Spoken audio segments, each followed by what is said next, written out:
Alrighty, we're going to be servicing a LawnBoy Push Mower with a no start issue. So we're just going to go ahead and do a complete tune-up on this thing and get ready to see how people do tune-ups on these. What to look for and what not to have. So stay tuned, stand by.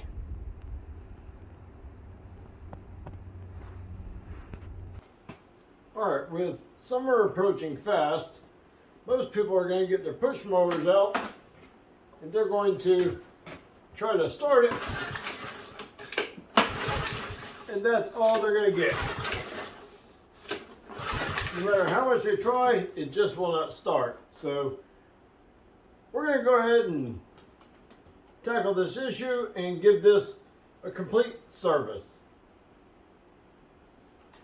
This is a LawnBoy with a manual slide choke, which once it warms up, the choke will automatically go back off.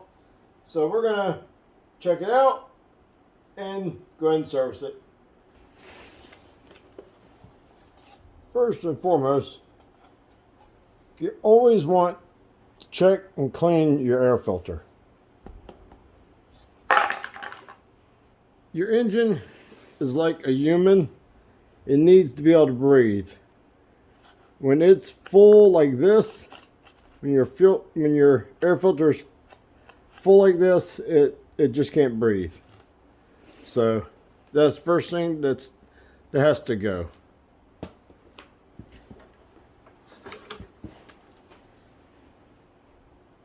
Next, we see that the pull cord has been tied together. So apparently the pull cord has broke and the handle itself is broken. So we're going to go ahead and look at replacing the pull cord. So we're going to redo the whole pull cord line, and we're going to replace the handle. So we're going to end up taking the whole top of this off. We're going to pull the starter assembly off, the blower housing off, pull the carburetor to clean that off, and while we have it off, we're going to reset the valves, replace the spark plug, and see what else we can find.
And that is the starter assembly. So we'll take care of that in just a little bit.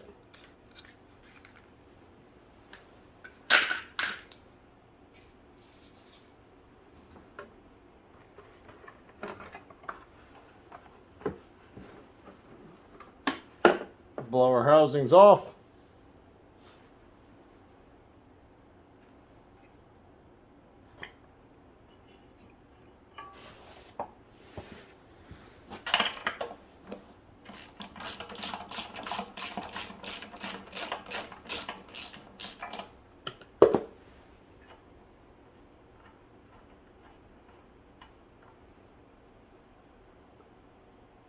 Spark plug is out. This is one of those fancy dancy E3s.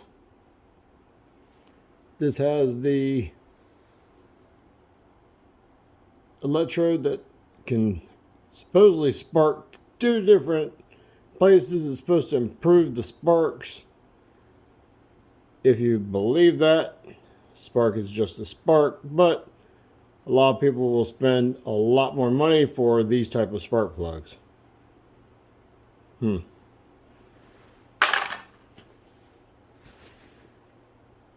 we're going to pull the air filter housing and pull the carburetor off.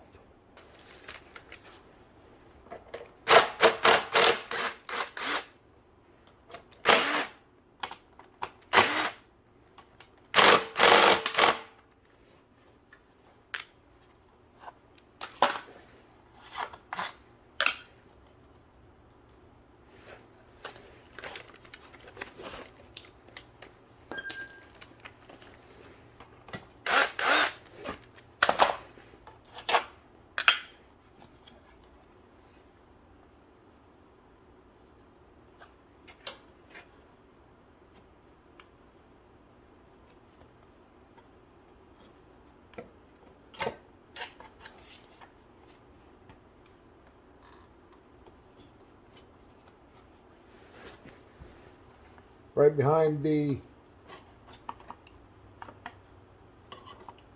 cover is a crankcase breather that you need to get loose.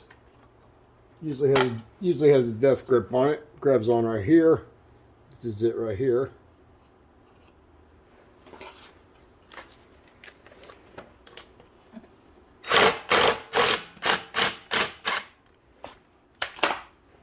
You don't have to take that bolt out. You can just loosen it up so that you can move this plate. Here's the carburetor. We're going to need to take the fuel line off of it.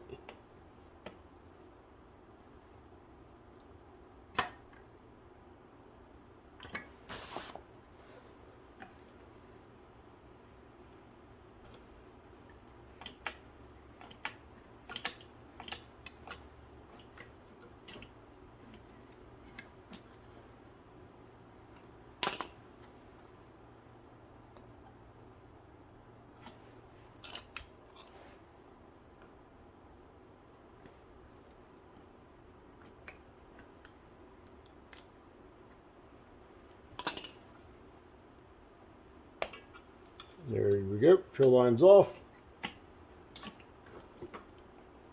Once you get the fuel line off, then you can disconnect the linkage in your governor spring, and the carburetor comes right out. We're going to take the gaskets, everything off the back of it. And as you can tell, this thing is dirty on the outside. So I'm just going to blow the outside of this off. Then we're going to open it up and see what's on the inside. Alrighty, cleaned up pretty good, pretty quick. As always, this is always the fun part. We're going to crack it open, see what's on the inside.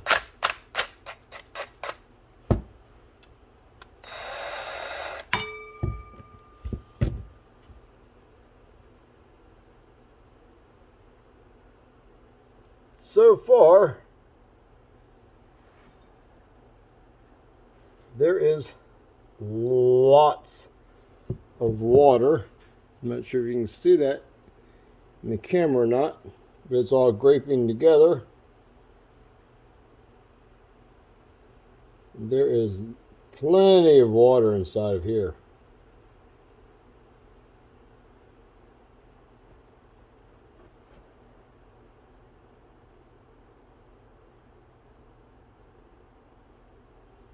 That itself could actually keep your mower from starting, because a little bit of water at the very bottom can prevent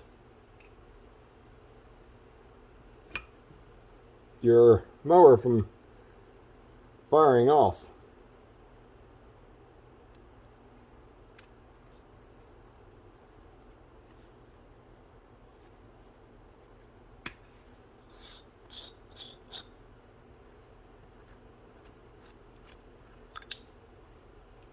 And inside the bowl, see if we can see this. You can actually see some debris in there. Some nasty looking stuff in there. So that can stop. That can actually clog the main jet up.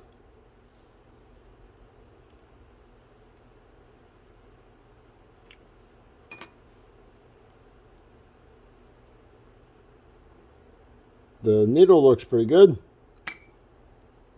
Let's see if we can get that main jet out.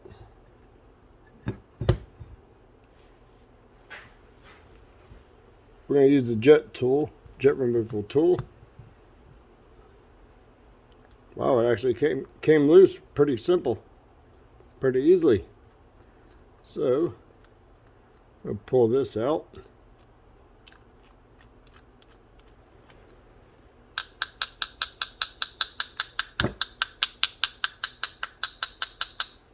It came loose, but it doesn't want to come out too easy.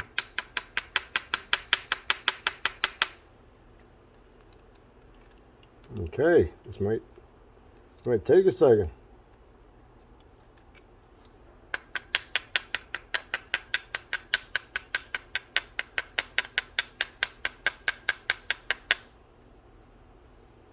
All right, I got a trick for this. There's a little tiny hole right here. If you lightly stick a pick in here and you turn this, it'll actually act like threads, and it'll cause the jet to travel up a little bit higher.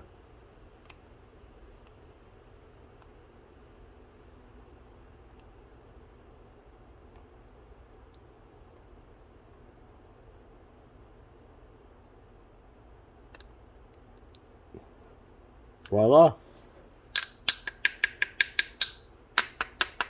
It still doesn't want to come out.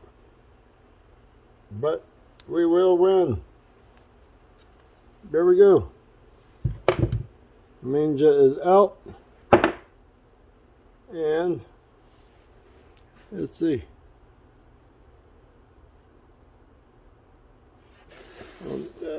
Camera not. You can't even see through this thing. Alright. And the emulsion tube just slid right out, so that's a good sign.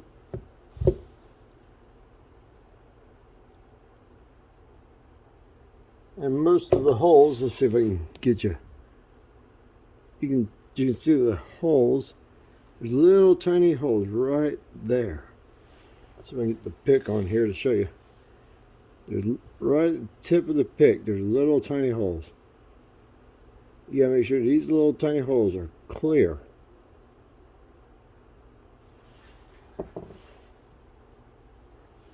So we're gonna get this thing all cleaned up.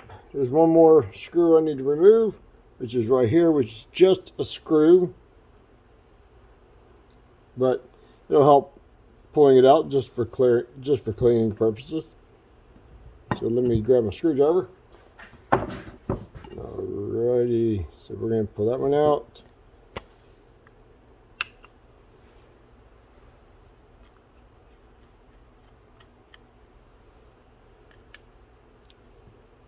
There we go.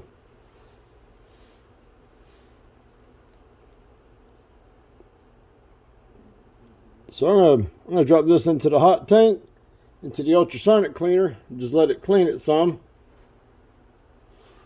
You can also, if you have one of these, you can also just use carb cleaner, spray it into the needle seat area, into the emulsion tube area, clean out your jet very good.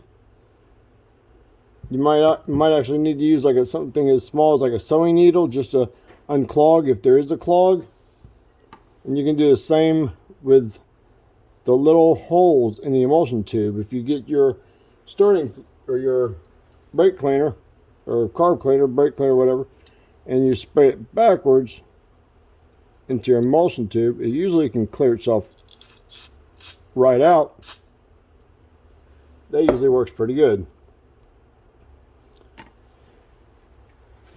And whenever you're spraying into the throat of your carburetor, you always want to spray, where's my little pick,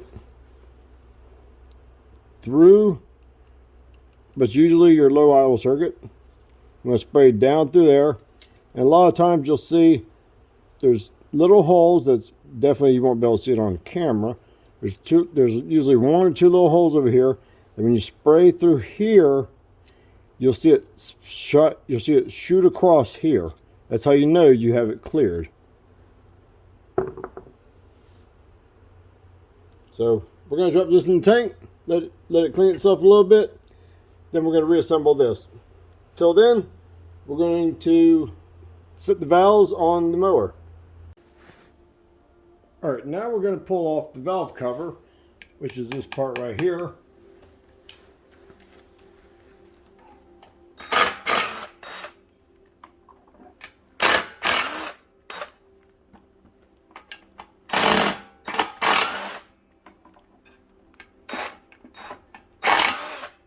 Some models have gaskets. This model has a sealant that we're going to have to break the sealant loose to get the valve cover off. A lot of times you can just get a putty knife scraper, get it behind it, and tap it down through it.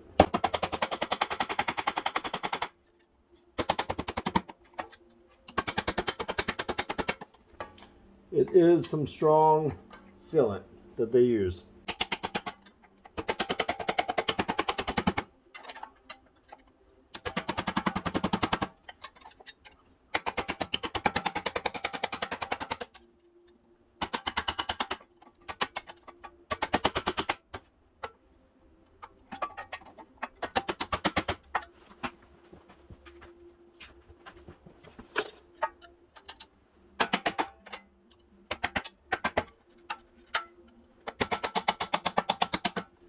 The key thing is you don't want to go too far because you'll hit the insides, and you don't want to do that.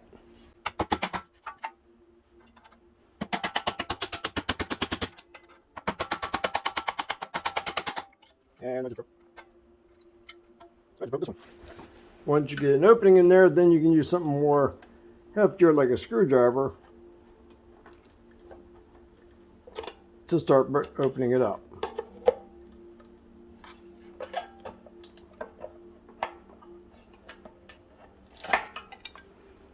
There you go. You're gonna have some oil pour out, so just be aware of that. Alrighty. Valve covers off. The oil flood is contained. Now we need to make sure that we have this at top dead center.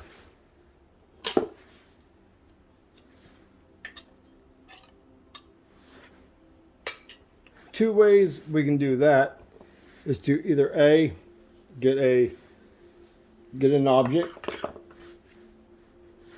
something like this, and stick it into the spark plug hole and rotate the engine until you feel the piston hit the bolt, in this case, and come up until it stops moving forward, and then you know that you're at top dead center.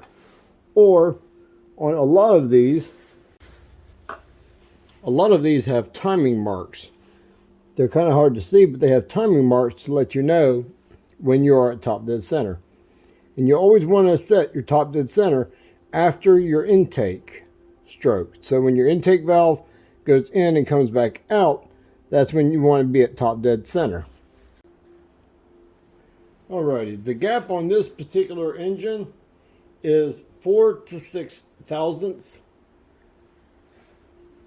Now this is a 5 thousandths filler gauge, and as you can tell, when you put your filler gauge in here, it moves freely with no resistance at all on both the intake and exhaust. If I can get back in here,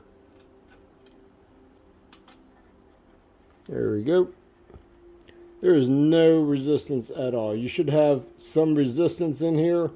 So that means we're going to need to adjust these valves. to adjust these valves is very simple. You're going to need a 9mm wrench and a pair of pliers. I just use a pair of duck bills. You simply just have to break the large stop nut loose on both of them. Get your filler gauge, put it between the screw and the valve, and slowly turn the adjuster while you move your filler gauge back and forth until you feel resistance. Once you feel a slight resistance, then you're going to want to stop churning. A little bit more. There we go. Then use your 9mm and tighten up the jam nut or locking nut. And if you still have your resistance, then you're good to switch over. But if you lose your resistance, just like this just did, you're going to need to redo this again.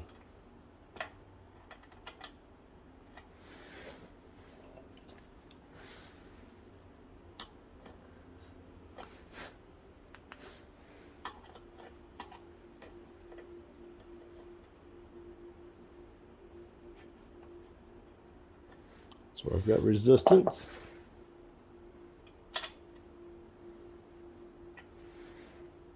There we go. So you should have a little resistance to it.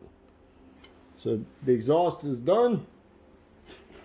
So now we're going to switch over to the intake side, which is very loose. So we're going to tighten this up until we get our resistance. Use our 9mm again. Tighten that down. Then we're going to check it again. It's loose, so we're going to loosen up the jam nut. Tighten it back up some more. And you always want to do this while the engine is cold. You never want to adjust your valves while your engine is warm or hot.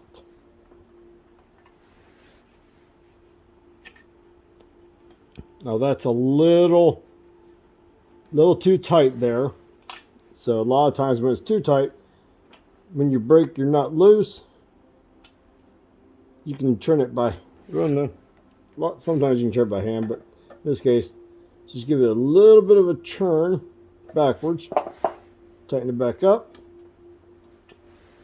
and there we go. I've got nice resistance. Now, depending on your exact model of your engine, your valve clearance might be a little different. But now the valves are set. Alright, so now what's next is to get the whole gasket surface cleaned up and to get this surface cleaned up so that we can reapply new sealant to it and proceed with the rest of it. Alrighty, now that all the surfaces are cleaned up, I used a Honda Bond HT, which is a great sealing sealant, but you can use almost any type of valve cover sealant that's made for high temperatures. So make sure that you put a nice layer about 1/8 inch thick. I'm going to slide this valve cover back in place, and you're going to want to hand start 2 of your bolts, try to hold your valve cover away from the seating surface until you can at least get 2 bolts hand started. That way, once you get those hand started, what you can do is you can use those 2 as a guide to push it flat. Then you can get the other 2 bolts, go ahead and hand start those, because you always want to hand start bolts to reduce the chances of cross-threading. So now we'll just go ahead and tighten these things up.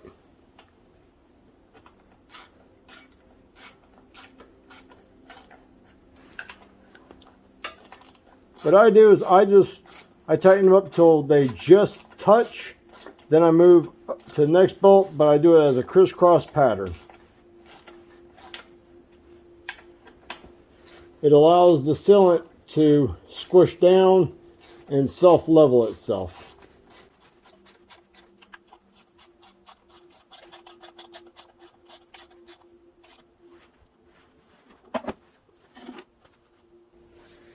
Now that everything is tightened down just where it touches, now I'm going to give it a little extra of a tightening just to seat everything all the way down.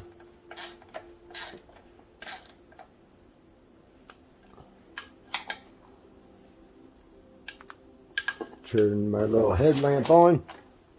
I love this little headlamp, this little beanie.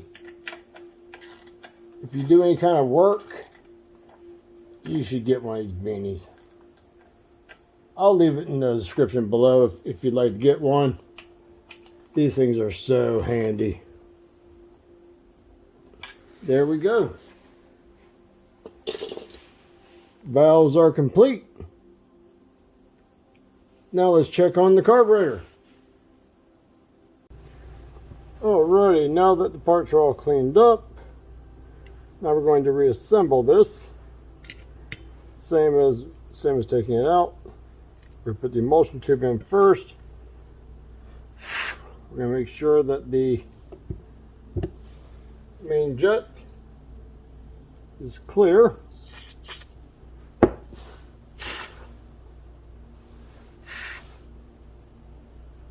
And if you remember before, we couldn't see through it.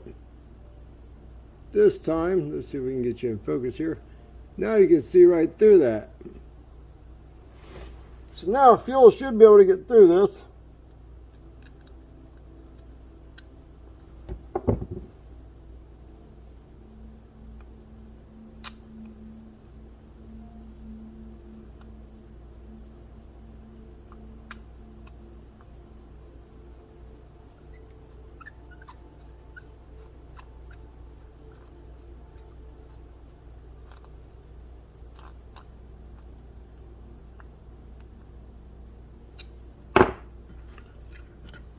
Of course, always inspect the tip of the needle.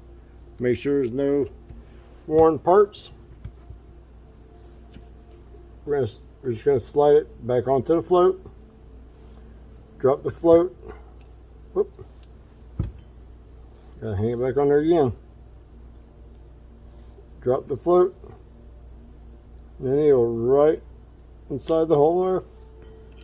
Get your float shaft, reinstall the float shaft,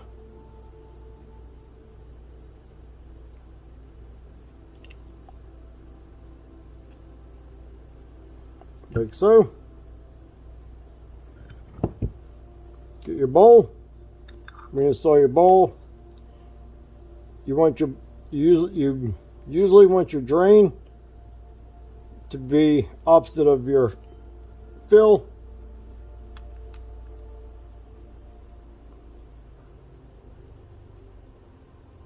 Put your bowl nut back on. We'll tighten that down in a minute. Flip it over. Make sure you put that screw back in place. If your particular model has a gasket on that screw, make sure that the gasket is back on there. And there we go. So we're going to tighten this up and we're going to reinstall it. Now, since we did have water in the bottom of the carburetor, what we're going to do is we're going to open the fuel valve. We're going to get a sample of the fuel to make sure that the fuel tank doesn't have water in it. And of course, we want the fuel tank to be leveled so that if there is any water, we want all the water to come to the very bottom section of this tank so that we get whatever water is in this tank. We want it in this hose to come down to here. So we're going to open this valve.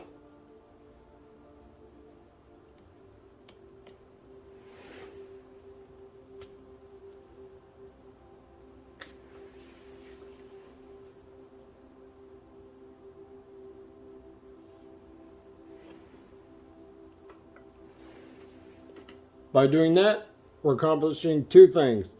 One, we're checking the flow from the tank to the carburetor, which looks good. Sometimes you might have a clog or your hose could be collapsed. And number two, we're checking to see if there's any fuel in the water, or excuse me, any water in the fuel, which it does not look like there's any water in that fuel tank. So that's a plus. Now, unfortunately, there's not a very good view of the whole reassembly, but you're going to need to get your spring, attach your spring first. That'll make it a little bit easier. Then you get your governor linkage, connect that up, and your carburetor is now connected.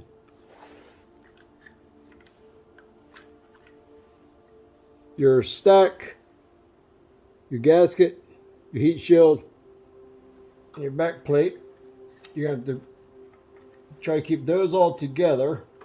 What you can do is you can use your carburetor, push back on your carburetor to try to hold all of those in line.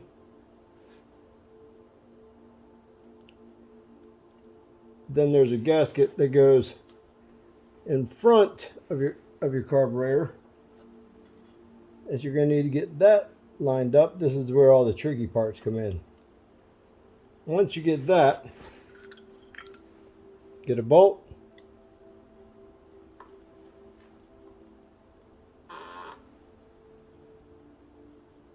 Use your bolt to try to line everything up. This is the fun part.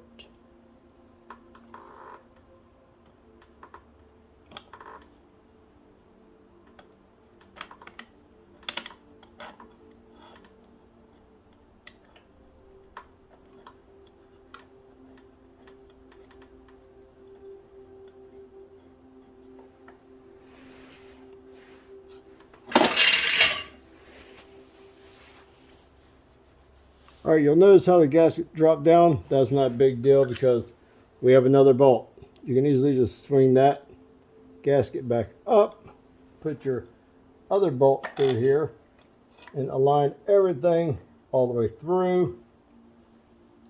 You want to make sure that all of your gaskets are lined up when you're doing this part. You want to make sure that everything is lining up straight.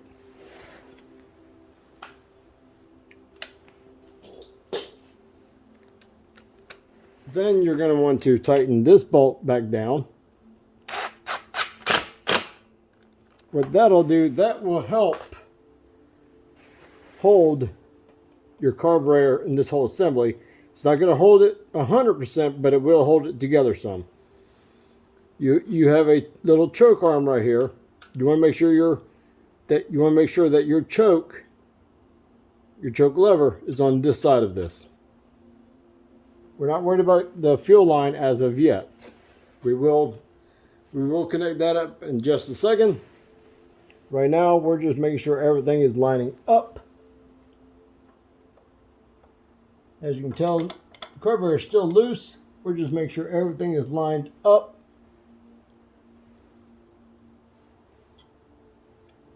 And now we're going to connect the fuel line.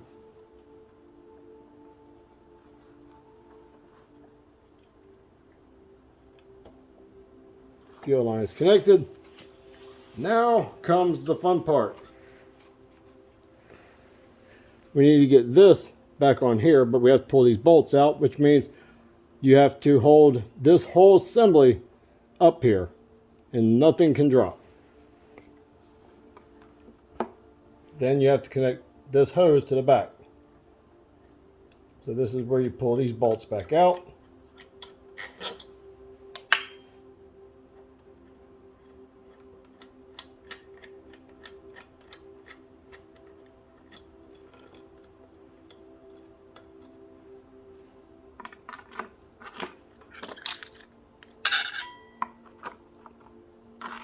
And you slide the bolts back in like this. You line them up with the holes. And you try to get them started, because it doesn't give you much room where you're holding on to this at to get it started.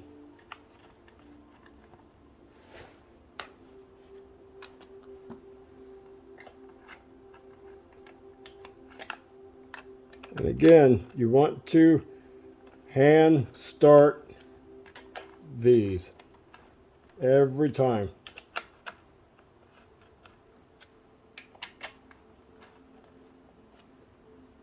And once they're hand started, you're good to let go of it. While it's still loose, this is where you're going to want to connect that breather hose.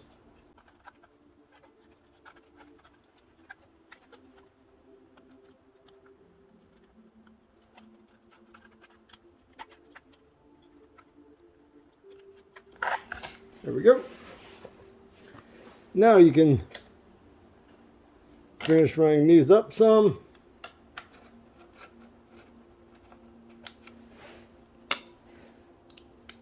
Put your third bolt back in here.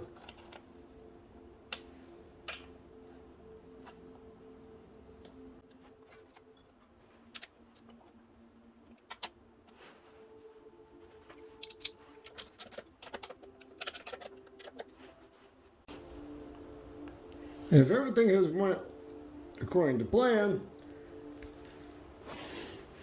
you should be able to activate your choke, which is up here on top. This little handle here. This way, get you a better view. You should be able to activate this, and then you'll see your choke down here. You're going to see your choke move. So it just closed.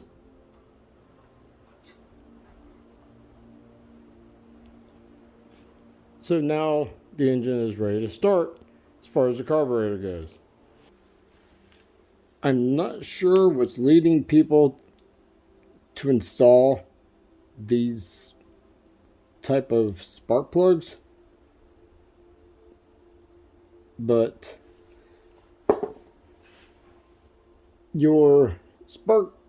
depending on your engine, certain engines require a certain amount of gap. And some of these spark plugs that are coming out on the market are non-gappable. They just try to make them look cool by putting all these little attachments onto the end of all the little electrodes and stuff. Yeah, it's like snake oil. You should always use the recommended spark plug that is recommended for your engine with the recommended gap.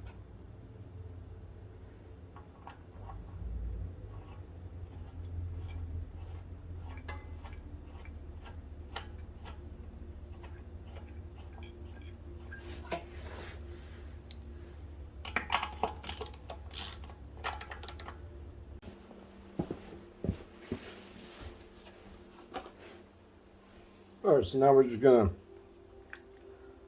plug the spark plug back in, put the blower housing and fuel tank back on.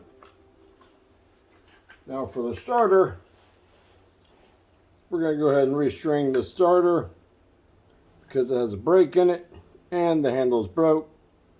We're going to put a T-handle pull starter on here, pull starter handle on here for him. So let's go restring the starter. And for this, we're going to need a pair of scissors, a screwdriver, a lighter, a rag, and some new pull cord. So first thing we're going to need to do, we're going to need to get rid of all this. So what you do, when you pull this out, you'll see that the starter is spring return. So you're going to need to pull it out and grab it with your thumb just to keep it from springing back. Once you get all the way out, stick a screwdriver through the starter, and then you can cut the old string.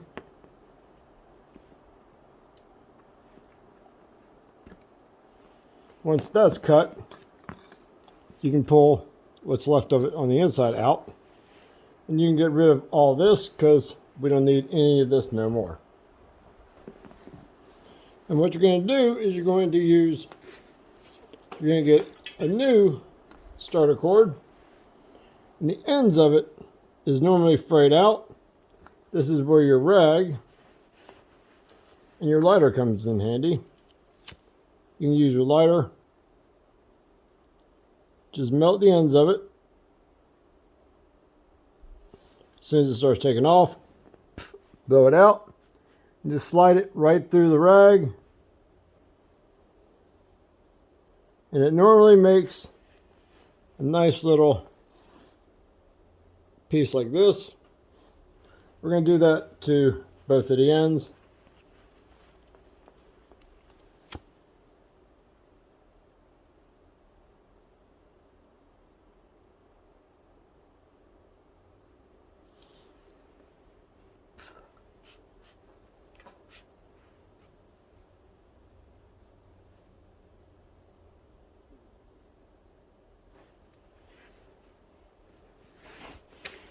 What that does, that makes it easier to slide into the handle, and it makes it easier to slide back into the starter. We're not going to need the lighter or rag anymore. Now these long pieces here, we're not going to need those anymore, so we can just cut both of these things very short. And there we go. That's all you need. Now on your starter, you can go ahead, take your screwdriver out, but make sure you keep control of this. Just slowly let this thing unwind itself. Don't let it just free spool all the way out. You want to take all the tension off that spring.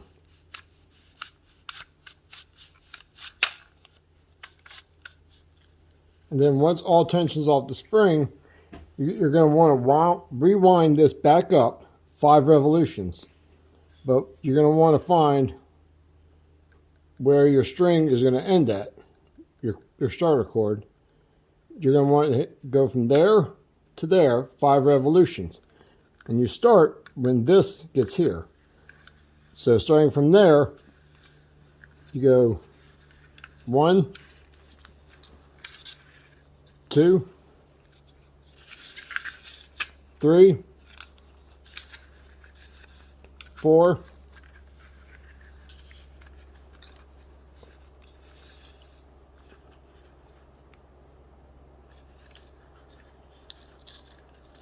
5.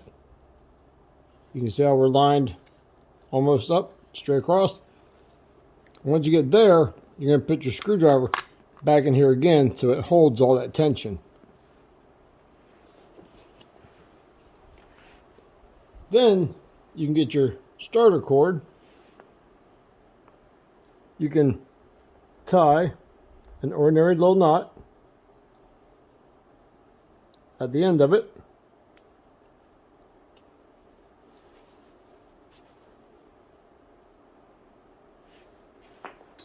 Then go to the other end and feed this end through the reel and out the front. Just pull it all the way out. Once you get to that point, you can get the little tail end here. Fold that around. And then pull on the pull cord side of it. And you should tuck it right around just like that. And then while you're holding on to this line, make sure you have a good hold on this line. You can remove the screwdriver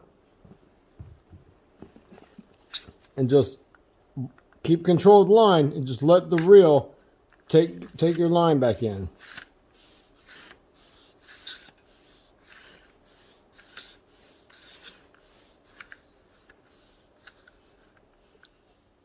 Once you get so far in, you can hold your starter and just make a slip knot so that it'll keep it from pulling in any further.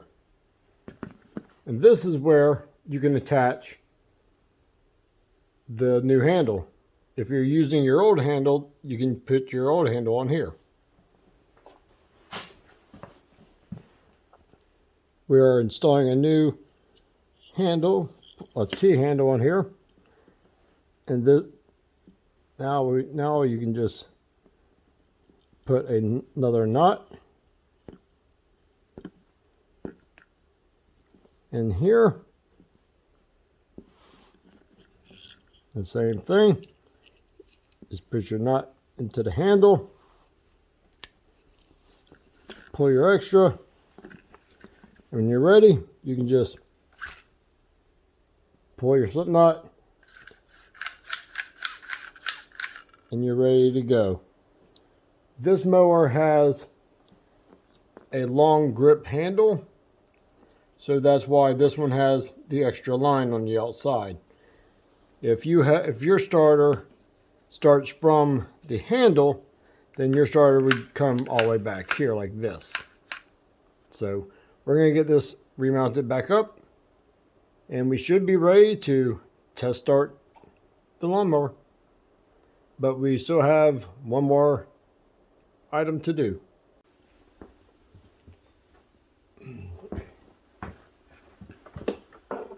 Alrighty. Should mount it back on here.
Now, trying to mow your grass with a baseball bat is not a very effective way of doing it. And that's about the same thing as trying to mow with dull blades. So what we're going to do is we're going to pop the blades off of this and we're going to get them sharpened up. Just remember, anytime you work underneath or you do anything underneath a lawnmower, you always want to pull your ignition coil, pull your coil wire off and tuck it way out of the way.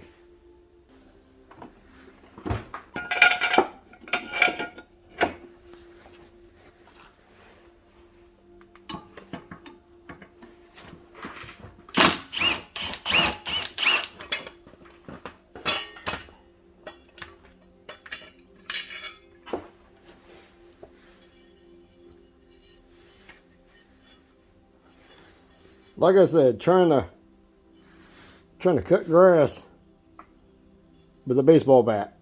There's no edge at all to that thing. So let's get the thing sharpened up. Alrighty. Now that is sharp. Like Ginsu. So this thing's ready to go back under.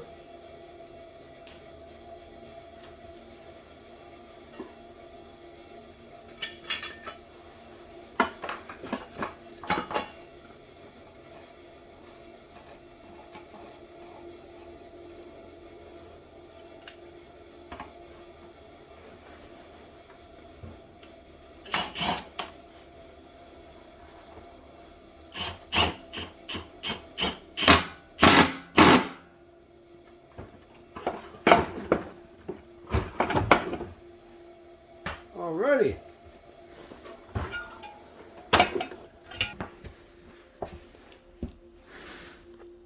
Brand new air filter. Beautiful things.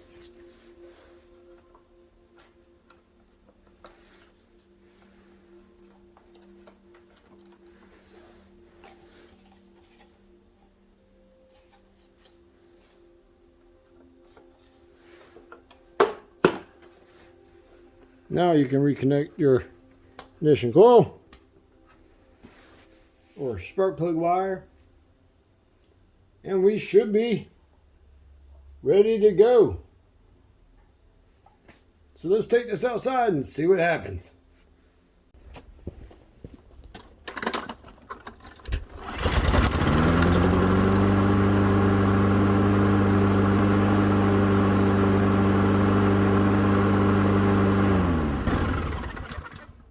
There we go. Another satisfied engine. So whenever you're ready to break out your lawnmower, now you know what to do if you have a LawnBoy. So hope this helps somebody. If so, throw a thumbs up. If you have any questions or comments, throw them down in that comment section. So until next time, y'all stay safe out there and hope to see you in the next one.